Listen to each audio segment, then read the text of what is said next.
Alright. I'm gonna lay my cards on the table immediately about this stage. I feel like the stage missed several memos. There are literally, at this point, hundreds of submissions. What makes you think your... He's smiling. What makes you think your stage needs to be the one that takes literal hours to finish at all? There's a certain level of arrogance here that oozes throughout the further you get into it. And that has sunk what could have been a contending stage. Almost all goodwill is taken away by just having no restraint. This is my Yggdrasil review of the game. Oh my god. Look how small it's going.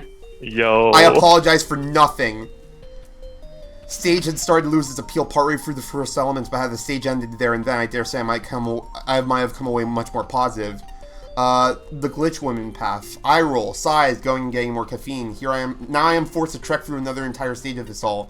Doing the whole 2 stages in one is, as it turns out, a really, really bad idea, because if your stage does something that is irritating, and the stage does, all the issues and faults and what might have been minor irritations hit full burnt head on.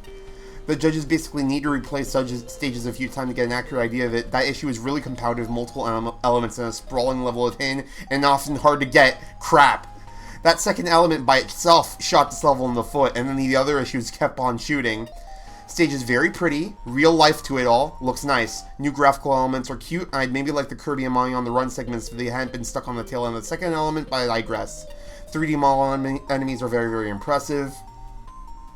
The level's effects often hurt gameplay. Even when I was going for the terminals, it's quite hard to notice why I can interact with all the glitching going on. In other areas, the effects cover up what I am supposed to be doing, get overly distracting during boss fights, so I can't see what the heck I'm supposed to be dodging. I like the reforming platforming gimmick in theory, and the stage really explores it. The next issue I brought up wasn't a factor. I love these rooms, barring the club and heart token. It's really hard to parse what parts of these platforms are and aren't solid. Sometimes it changes as it moves, just adds to confusion. The corner pieces, the really small ones, are solid.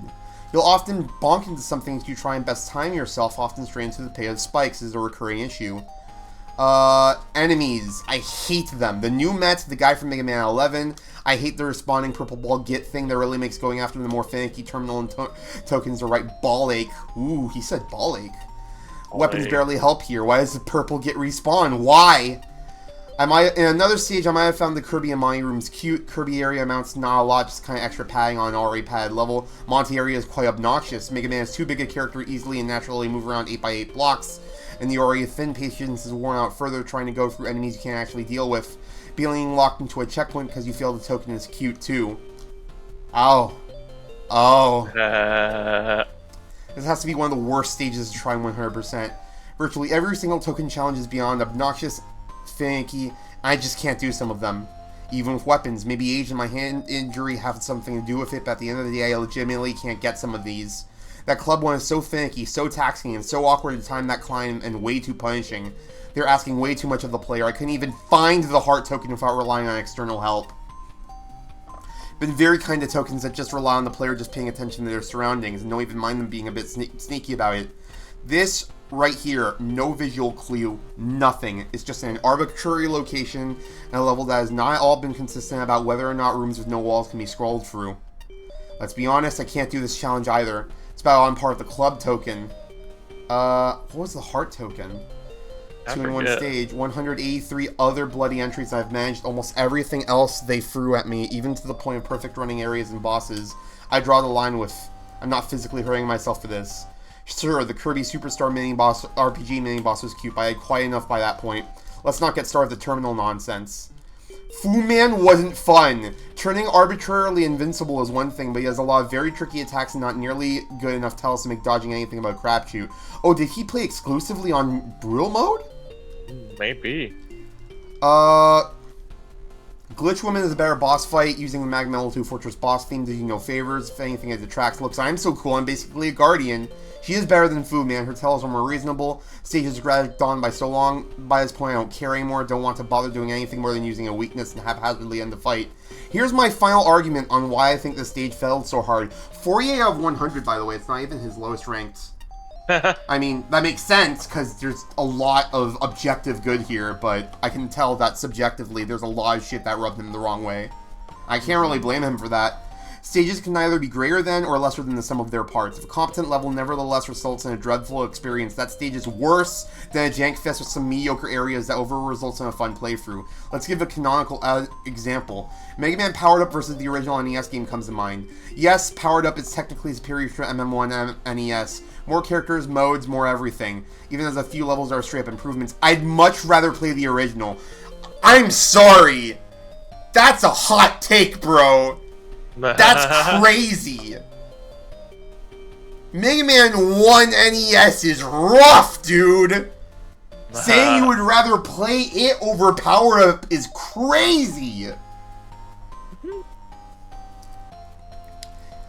Irritation factor, worse enemies, obnoxious boss fights all outweighs its strengths for me. That's Fu Man, competent stage that is otherwise not even slightly fun to play for me. Almost makes me want to weep. It has all the makings of one of, if not the best entries. It hopefully adds some actual damn restraint. Post-judging comment. I have access to the source code now that I've finished judging. Did you try to force us to include your OC as a skin? It's there in the project file, fully kitted out and ready to go. So much code and many Easter eggs and assets referring to it. So heavily integrated into Glitch Woman boss fight. Surely we must add it, right? The work's already been done for us. We'd be silly not to. No, that's not your decision. I take exception to that. As co-host of the Context, I'm putting my foot down on any attempts at doing so. It's dead. I removed it. I had to reprogram how the boss partially works, but it's dead. Do not underestimate the motivation of annoyance. Holy shit. But you can play as my skin, though. True. Don't think I didn't see the slight attempt at subtly suggesting would give you an alter weapon either by just including one in your submission. Okay, that's ballsy. Man. That kind of proved my initial point of arrogance and lacking restraint and a Gorgonzola. Gorgonzola. This is now one of the few entries getting itself blacklisted from having any main game references. What the fuck? It's so over. Oh my god! But people love Glitch Woman. Yeah. When people don't see Glitch Woman on the screen, they should be asking, where's Glitch Woman? Oh no. This is being made public. Along with the other examples to discourage this happening from happening in future games and contests. Out of the other examples is the only one that actually drew my ire. I am so thoroughly disappointed by this level. I disagree, Ace. I know that means